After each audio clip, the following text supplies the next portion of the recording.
Рахмат. Урматтуу коллегалар. Мен түшүнөм, биздин парламентте деген аялдарды сыйлашпайт да. Аялдарды сыйлашпаган бүгүн көрдүк, Түркпаны бир кыздан талашып отуруп алдыңар. Макул. Аякта мен сунуш киргизип атсам, мен сунушум даже добушка койгон жоксуңар. Өтпөгөнүн мен түшүнүп атам, но просто мени депутат катары сыйлап койбойсуңарбы?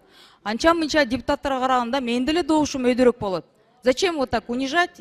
Добушка даже койдуруп бербейсиз. Урматтуу төрага, мен эмне бирдеме күлкүнүчтүү нерсени айтып атамбы? Же сизге шылдыңдай тургандай позицияны бирдемени жеткирип атамбы? Что у вас за отношение хамское такое? Микрофонду каалаганга 20 мүнөт трибунага бересиздер. Каалаганда бересиздер. Анда мен айтсам таарынасыңар, эмне эле тиги бир партиянын атын тергеп атасың фракциясын деп. Что за отношение? Сыйлагыла да. Аял киши болсом да, бир мандат округтан келсем деле, анча-мынча мен коллегаларымдан караганда добушум көбүрөөк келген менмин. Не надо меня так оскорблять. Сунушту бергенде деген по закону коюп берсеңер болмок. Не шылдыңдап атасыңар? Улам чыкпаган сайын совсем эле хамское отношение. Что это такое? Смешно вам? Смеяться будете в другом месте. Мен деле тиги добуш берген адамдарым бар, ошону сыйлагыла. Сколько раз чыксам, микрофонду каалагандай тейлейсиздер.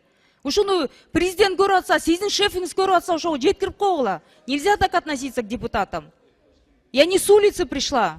Мени эл шайлап келген. Ошо келгенден кийин де бир ошо добушту ошону шылдыңдап отурасыңар. Колдобой эле койгула. Вообще настолько унизительно и оскорбительно именно от наших коллег такое. Еще сидит и смеется. Элвира Жыргалбековна, кичине сабырдуу болсоңуз, сизди шылдыңдаган эч ким жок. Кырдаал баарыбызды ушундай жылмайып сүйлөгөнгө буйруп атат. Кырдаал ошондой болуп атат.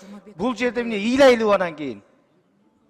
Ушундай учур болуп атса, биз сизди шылдыңдабайбыз эч убакта. Сиз алган добуштан мен деле добуш алып келгем бир мандаттуудан. Сиздер шайладыңыздар. Антип эле бири-бирибиздин канча добуш алганыбызды айтып бербейли да. Баардыгыбыз берге келгенден кийин, ант бергенден бирдейбиз.